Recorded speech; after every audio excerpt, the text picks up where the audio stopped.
नमस्कार। टीसीएच पर एक बार फिर से आपका स्वागत है। दंगों की आग ऐसा लगता है कि महाराष्ट्र में रुक नहीं रही है और लोग रोकना भी नहीं चाहते हैं। मतलब वहां के जो भाजपा विधायक हैं गीता भरत जैन, मीरा भयंदर से जो विधायक हैं गीता भरत जैन, उनका बयान आप सुनिए। वो कहती हैं हम सहिष्णु हैं, कायर नहीं। और उन्होंने कहा कि हम संख्या में अधिक हैं, अगर उन्हें 10-15 मिनट चाहिए तो हमें 5 मिनट चाहिए, जो उनके लिए काफी होंगे। हम सहिष्णु है, कायर नहीं है। कोई 15 मिनट मांग रहा है, कोई 10 मिनट मांग रहा है, तो हम तो इतनी तादाद में, हमें तो 5 ही मिनट काफी है, 5 मिनट दे दो। ये विधायक का बयान है।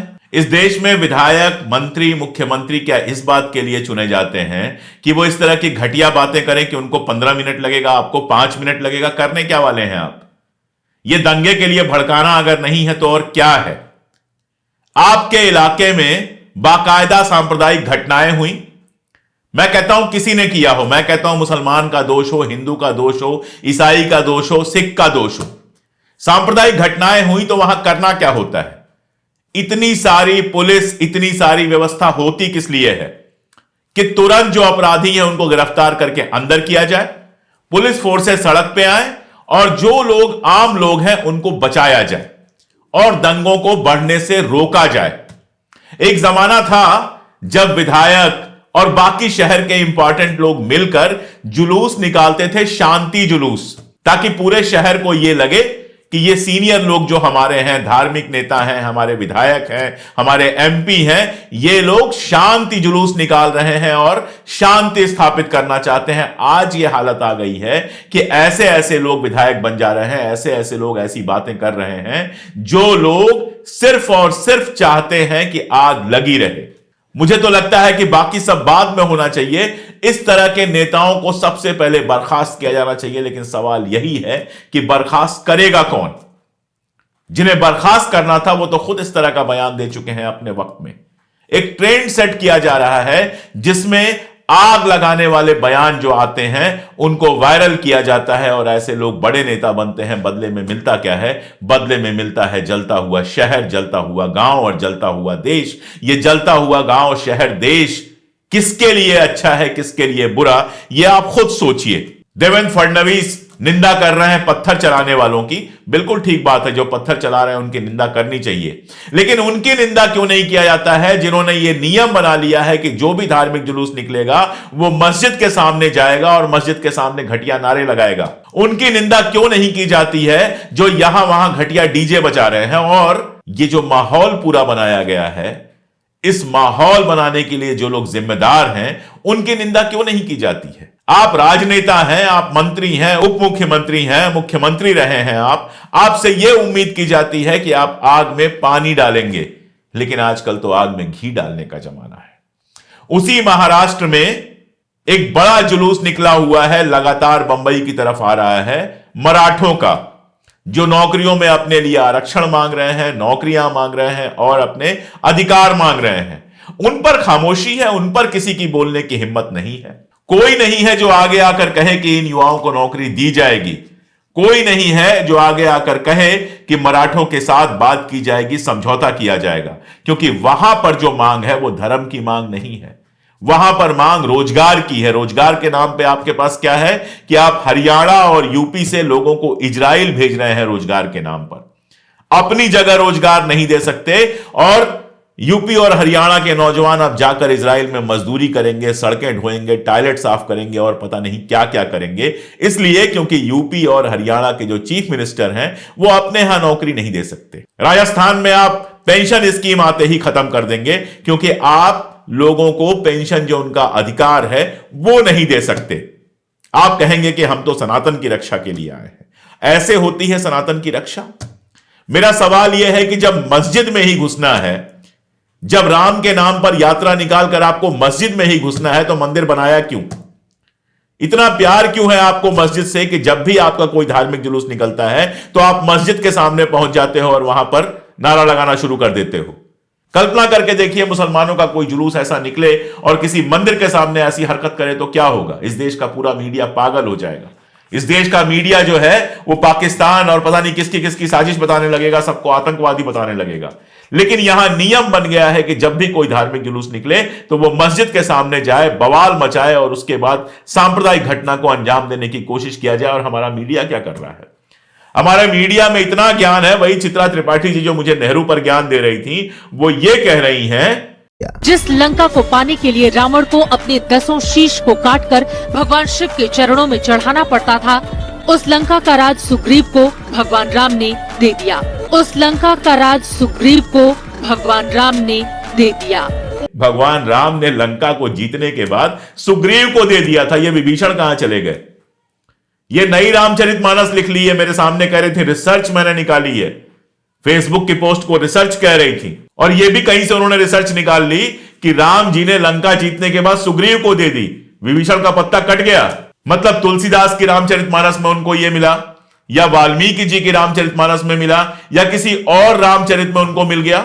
वाल्मीकि जी ने रामायण लिखी है संस्कृत में, जो सबसे आदि ग्रंथ माना जाता है, न तो उसमें ये सारी चीजें हैं, न रामचरितमानस में है, न कदम्ब रामायण में है।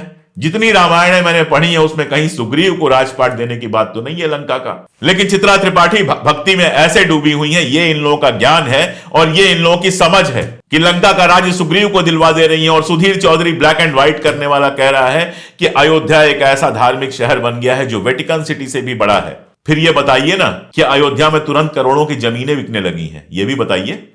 और यह भी बताइए कि अयोध्या से थोड़ी दूरी पे है कानपुर, और कानपुर में नौजवानों की लाइन लगी है इजराइल जाकर मजदूरी करने के लिए।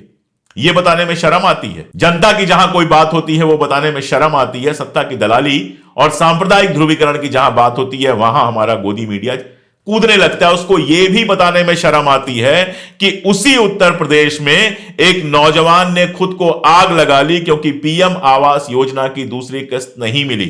जुबैर नाम था उस बंदे का। उसने खुद को आग लगा ली, आत्मदाह कर लिया, आत्मदाह करने की कोशिश की क्योंकि पीएम आवास योजना की दूसरी किस्त उसको नहीं मिली थी।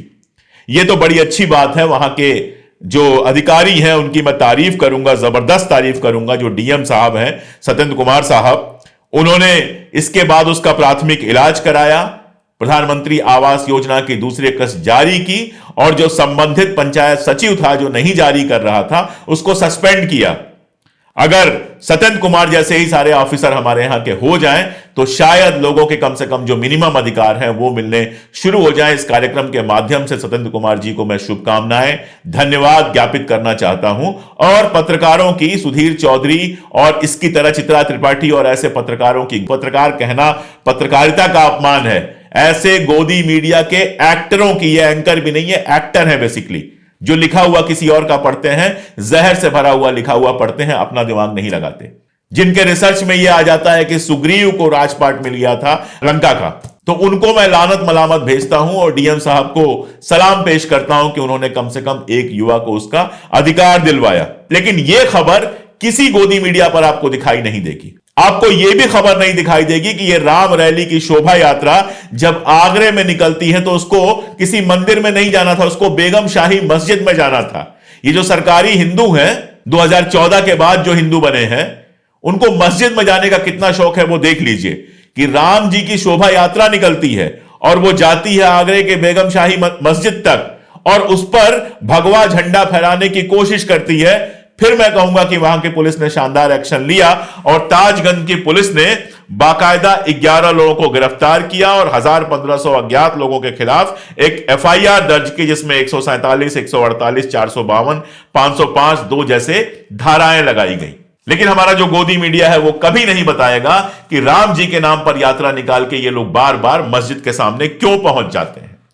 और इस धार्मिक बंटवारे का आप असर देख रहे हैं।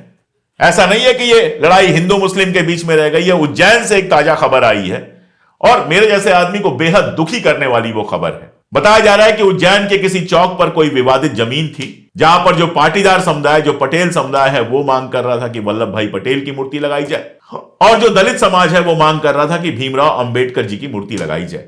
यानी अब अंबेडकर जी की और पटेल जी की जाति के आधार पर लड़ाई हो रही है। पाटीदार समुदाय को इस बात से कोई मतलब नहीं है कि सरदार पटेल के आदर्श क्या थे, विचार क्या थे, कैसे वो धर्मनिरपेक्षता के पक्ष में थे। उसके लिए वो भी पटेल लिखता है और सरदार पटेल भी पटेल लिखते थे, इसलिए पटेल उसके जातीय गौरव के प्रतीक है। दलितों के लिए बाबा साहब तो हैं ही प्रतीक, क्योंकि उनके अधिकारों की लड़ाई लड़ी। तो रात को या एक दिन पहले सरदार पटेल की मूर्ति लग गई वहां पर। अगले दिन एक दूसरी भीड़, भीम आर्मी बताई जा रही है, भीम आर्मी के लोग गए, पहले उसको ट्रैक्टर से गिराने की कोशिश की, फिर उसको तोड़फोड़ किया, वहां पर पत्थर गिराए गए। मतलब मेरे लिए शर्म की बात थी कि जिस देश को आजाद कराने के लिए सरदार पटेल सारी जिंदगी लगे रहे, उसी देश में सरदार पटेल की मूर्ति को चप्पलों से मारा जा रहा है, पत्थर फेंका जा रहा है। ये सब क्यों हो रहा है? क्योंकि इस देश को जाति के आधार पर, धर्म के आधार पर इतने टुकड़ों में बांट दिया गया है, इतने बवाल पैदा कर दिए गए हैं कि मेरी बात याद रखिएगा, ये जो बंटवारा है सिर्फ हिंदू मुस्लिम तक नहीं टिकेगा। इसके आगे भी लगातार छोटे छोटे छोटे बंटवारे होंगे। कभी किसी ने नहीं सोचा था कि सरदार पटेल और अंबेडकर के नाम पर जूते और लठ चलेंगे इस देश के अंदर। अगर प्रशासन होता, और मैं आपको बताऊं, उज्जैन जो है नए मुख्यमंत्री मध्य प्रदेश है, उनका गृहनगर है। अगर मालूम था कि इस तरह का विवाद चल रहा है, दोनों पक्षों को बैठकर बात करा के इसको सुलझा लेना चाहिए था। या तो दोनों लोगों की मूर्ति लग जाती या कुछ ना कुछ हल तो वहां निकल आता। लेकिन जाति के आधार पर जब महापुरुषों को आप बांटेंगे तो यही सब होगा कि जिस देश को आजाद कराने में सरदार पटेल सारी उम्र लगे रहे, उस देश के एक शहर में सरदार पटेल की मूर्ति को तोड़ने की कोशिश हुई। यह बेहद शर्मनाक है। डॉक्टर अंबेडकर की मूर्ति को तोड़ने की कोई कोशिश जितनी शर्मनाक हो सकती है, उतना ही शर्मनाक है सरदार पटेल की मूर्ति को तोड़ने की कोशिश। यहां पर जो भी भीड़ थी जो वहां गई है, मैं उसकी निंदा करता हूं, आलोचना करता हूं। यह तरीका नहीं होता है लोकतंत्र में कि आप सरदार पटेल जैसे सम्मानित व्यक्ति की मूर्ति के साथ यह व्यवहार करें। मैं निंदा करता हूं उस समाज का भी, उस पाटीदार समाज का भी, जिसने जिद में आकर वहां सरदार पटेल की मूर्ति लगाई।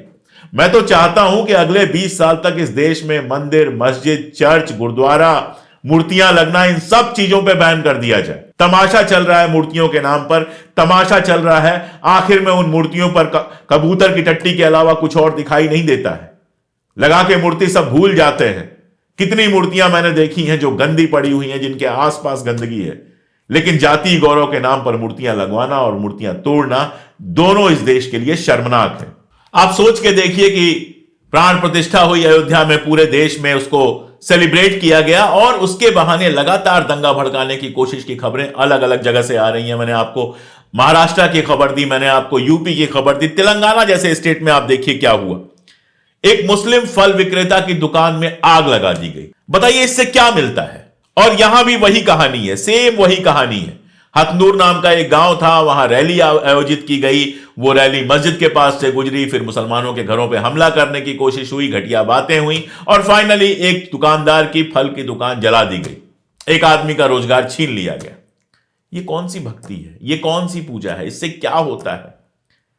पूरे देश में यह तमाशा चल रहा है और हम भूल जा रहे हैं कि मणिपुर में आज भी बवाल चल रहा है और उसका असर सब पर पड़ रहा है। खबर आई है कि मणिपुर में असम राइफल्स का कोई एक जवान था, उसने अपने साथी जवानों पर 6 लोगों को घायल किया गोली मार के और फिर खुद को गोली मार ली।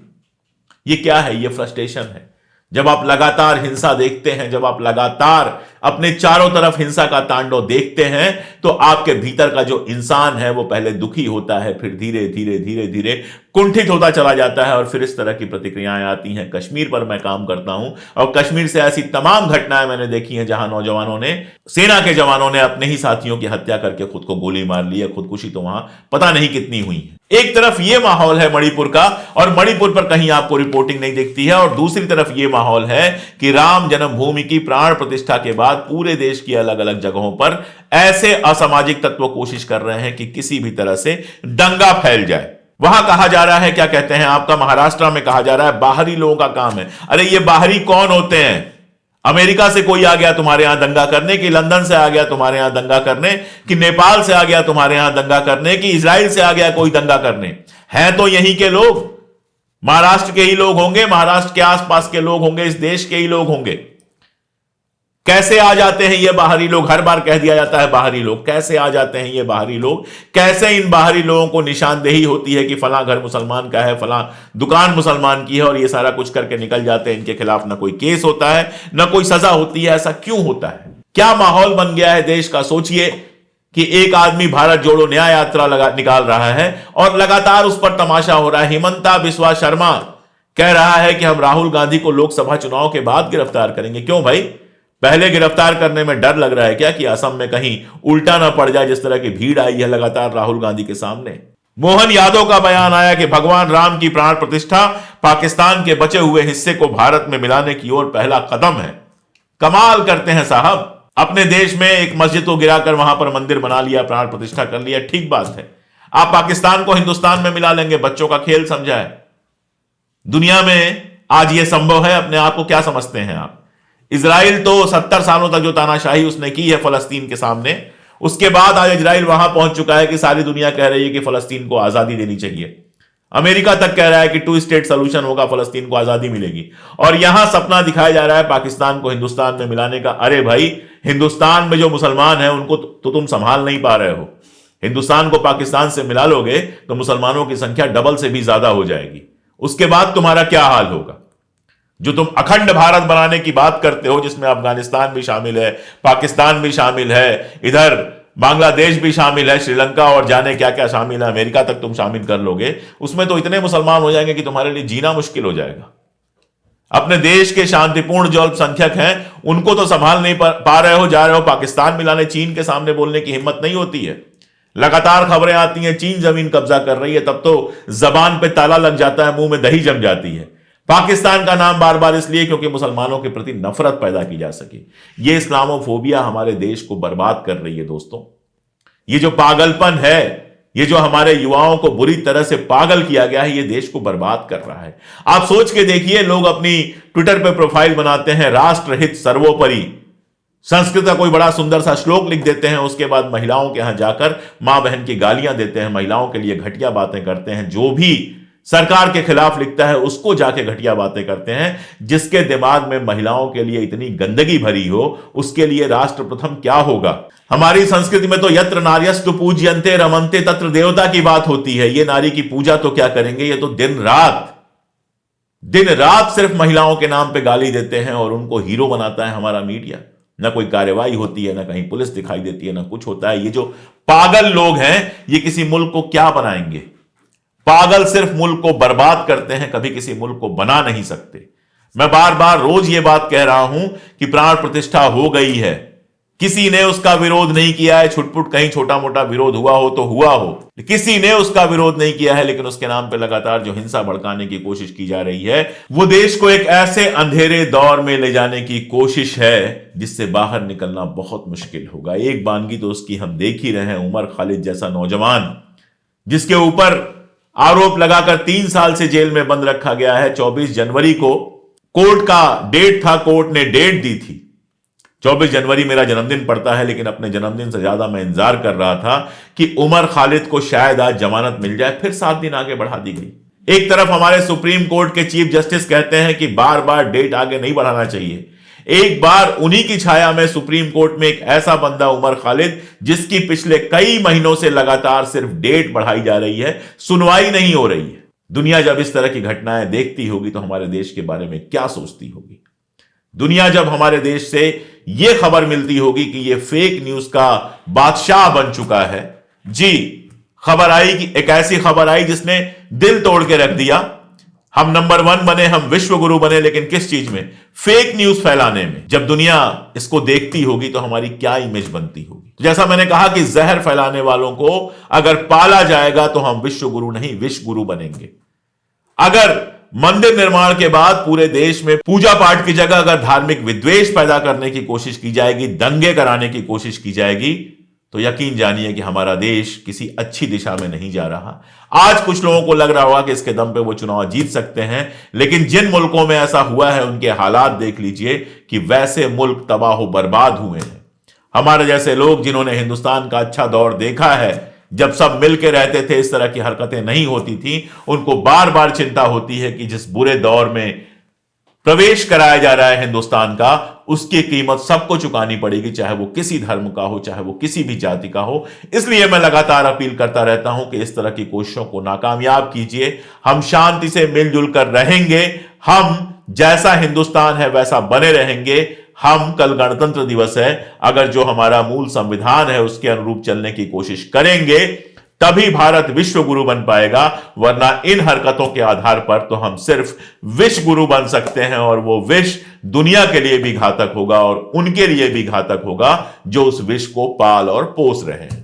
आज के लिए इतना ही। हमसे जुड़े रहिए। एक अपील मैं लगातार करता रहता हूं कि हमारे जैसे चैनलों की मदद कीजिए। सिर्फ 89 रुपीज पर मंथ यानी 3 रुपए रोज से कम पे आप हमारे मेंबर बन सकते हैं। मेंबर बनने के लिए जो पिन कमेंट है और डिस्क्रिप्शन है, दोनों जगह मैंने लिंक दिया हुआ है। हमारे मेंबर बनिए, हमारे साथ आइए, हमारी ताकत बनिए। जब आप हमारी ताकत बनेंगे तभी हम सत्ता और कैमरे की आंख में आंख डालकर सच कह सकेंगे। बहुत शुक्रिया।